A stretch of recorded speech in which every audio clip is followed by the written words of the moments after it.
স্যাম্পলটা যদি সঠিকভাবে নির্বাচন করা হয় এবং সেক্ষেত্রে 18 কোটি মানুষের জন্য 10,000 স্যাম্পলকে খুব ছোট বলা যাবে না।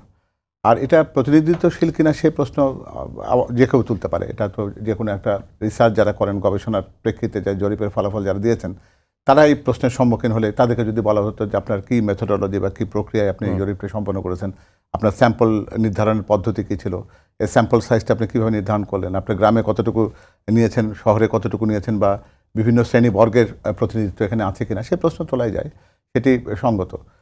কিন্তু প্রশ্নটা হচ্ছে যে আমরা বিগত সময়গুলোতে যখন বাংলাদেশে ভোটের যে চালচিত্র, নির্বাচনের যে চালচিত্রগুলো দেখেছি, যেটা এটা বোধহয় সেখানে সেটা প্রতিভাত হয় না আর কি। সর্বশেষ যদি আমরা 2008 সালের নির্বাচনটাকেও যদি বেঞ্চমার্ক হিসেবে নিই, তো সেই জায়গাতেও কিন্তু বিএনপির জনসমর্থনের সংখ্যা এই সংখ্যার খুব বেশি দূরে ছিল না।